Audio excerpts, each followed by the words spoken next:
action, but how will all of these overnight cues impact our own Indian market? We now have our research team joining in with how the trade setup looks like and the stocks that are likely to be in the news. First up, we have Vinny joining in to get us all the market cues we need to watch out for in today's trading session. Good morning, Vinny. Good morning, Vamakshi. So absolutely an interesting day again shaping up today as well, because yesterday what happened, second consecutive day of gains that we saw coming in for the Indian market. Seems like the bulls were in charge in the last two trading sessions. Nifty yesterday closed about the 25,200 levels, which is highest in 2025 for the Nifty as well. Sensex gained 700 points. We saw the mid and small cap also closing with gains, mid cap up 0.4%, small cap also ending with gains of 1.5% in yesterday's trading session. Now, obviously, the factors that came into play were ceasefire between Iran and Israel that has taken place right now. As of now, that's giving a positive sentiment globally and even for the Indian market. FIs yesterday also were sellers in yesterday's trading session. So 2,427 crores is what they sold, while DIIs were buyers in yesterday's trading session. 2,372 crores buying coming in from the DII front. Important factors to watch out for. Obviously, you have the monthly expiry today, so markets maybe could see some bit of a volatility.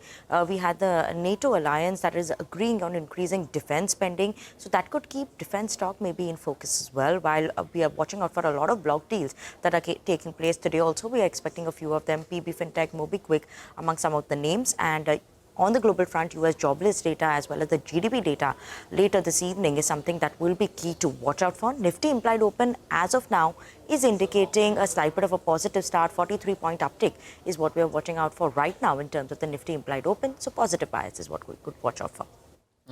25,317, that's 20. Yeah, that's the level that you need to watch out for. Of course, that's the recent swing high that the Nifty had made. Vinny, thanks a lot for that. The implied open indicating a start around about those levels in today's session as well, which is the monthly expiry. Over to Upasna now. List out the stocks to watch out for today. Upasna, good morning. What's on your list? Good morning. First up, let me start with Seat. Company to infuse nearly about 400 crores in its Sri Lankan arm, and board has also approved to raise up to 500 crores via NCDs in the company.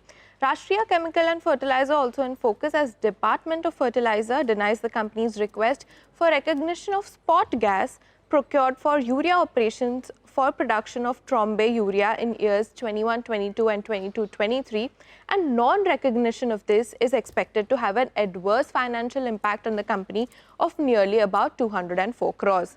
GSW Energy also on our radar. It signs a power purchase agreement for 300 megawatt solar wind hybrid capacity with NHPC. ASK Automotive also in focus, as board has granted an approval for entering into a JV with TD Holding GmbH for manufacturing sunroof control cables for passenger vehicles through this JV company. Texmaco Rail also in focus on the back of the order win. The company has received orders nearly 535 crore worth from Camalco for 560 wagons, and it's a 20-year maintenance contract is what the company has indicated. Balaji Mines is the next one. The company has received consent to operate manufacture of isopropyline, and the trial runs will be started.